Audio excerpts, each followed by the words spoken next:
Our conversation is with Mr. Yuri Alexandrovich Bezmenov. Mr. Bezmenov was born in 1939 in a suburb of Moscow. He was the son of a high-ranking Soviet Army officer.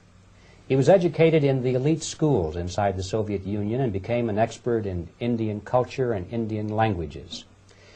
He had an outstanding career with Novosti, which was the, and still is, I should say, the press arm or the press agency of the Soviet Union. It turns out that this is also a front for the KGB. He escaped to the West in 1970 after becoming totally disgusted with the Soviet system, and he did this at great risk to his life. He certainly is one of the world's outstanding experts on the subject of Soviet propaganda and disinformation and active measures. When the Soviets use the phrase ideological subversion, what do they mean by it? Ideological subversion is the process which is legitimate, overt, and open. You can see it with your own eyes. All you have to do, all American mass media has to do, is to unplug their bananas from their ears, open up their eyes, and they can see it. There is no mystery. There is nothing to do with espionage. I know that espionage intelligence gathering looks more romantic. It sells more deodorants through the advertising, probably. That's why your Hollywood producers are so crazy about James Bond type of thrillers. But in reality, the main emphasis of the KGB is not in the area of intelligence at all. According to my opinion and opinion of many defectors of my caliber, only about 15% of time, money, and manpower is spent on espionage as such. The other 85% is a slow process which we call either ideological subversion or active measures, активные мероприятия in the language of the KGB, or psychological warfare. What it basically means is to change the perception of reality of every American to such an extent that despite of the abundance of information, no one is able to come to sensible conclusions in the interests of defending themselves, their families, their community, and their country. It's a great brainwashing process which goes very slow, and it's divided in 4 basic stages. The first one being demoralization. It takes from 15 to 20 years to demoralize a nation. Why that many years? Because this is the minimum number of years which requires to educate one generation of students in the country of your enemy, exposed to the ideology of the enemy. In other words, Marxism-Leninism ideology is being pumped into the soft heads of at least 3 generations of American students without being challenged or counterbalanced by the basic values of Americanism, American patriotism. The demoralization process in the United States is basically completed already. For the last 25 years, actually it's overfulfilled, because demoralization now reaches such areas where previously not even Comrade Andropov and all his experts would even dream of such a tremendous success. Most of it is done by Americans to Americans, thanks to lack of moral standards. As I mentioned before, exposure to true information does not matter anymore. A person who was demoralized is unable to assess true information. The facts tell nothing to him. Even if I shower him with information, with authentic proof, with documents, with pictures, even if I take him by force to the Soviet Union and show him concentration camp, he will refuse to believe it until he is going to receive a kick in his fat bottom.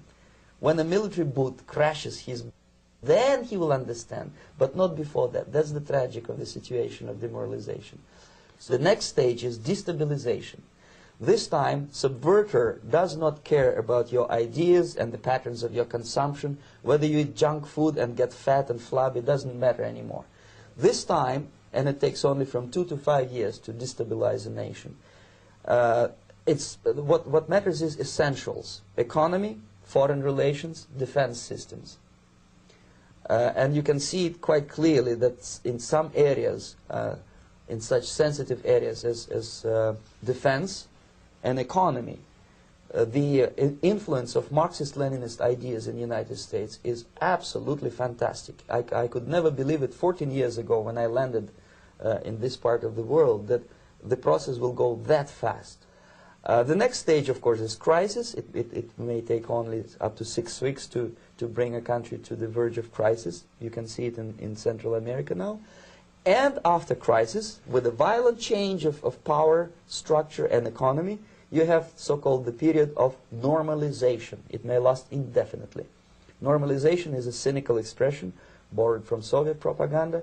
When the Soviet tanks moved into Czechoslovakia in '68, Comrade Brezhnev said, "Now the situation in brotherly Czechoslovakia is normalized." This is what will happen in the United States if you allow all these schmucks to bring the country to crisis, to promise people all kind of goodies and the paradise on earth, to destabilize your economy, to eliminate the principle of free market competition, and to put a big brother government in Washington, D.C., with benevolent dictators like Walter Mondale, who will promise lots of things, never mind whether the promises are fulfillable or not. Your leftists in the United States, all these professors and all these beautiful civil rights defenders, they are instrumental in the process of the subversion only to destabilize the nation.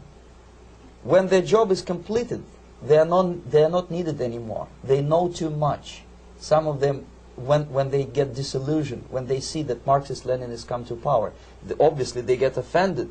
They think that they will come to power. That will never happen, of course. They will be lined up against the wall and shot.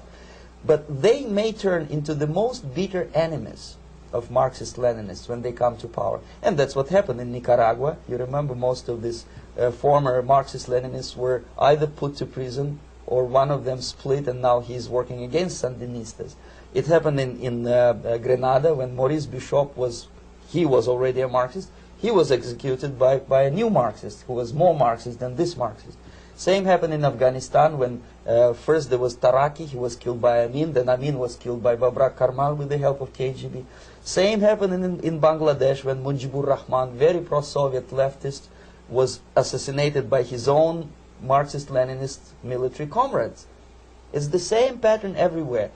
It's divided in 4 basic stages: demoralization, destabilization, crisis, normalization. They will be lined up against the wall and shot, wall and shot, wall and shot, wall and shot.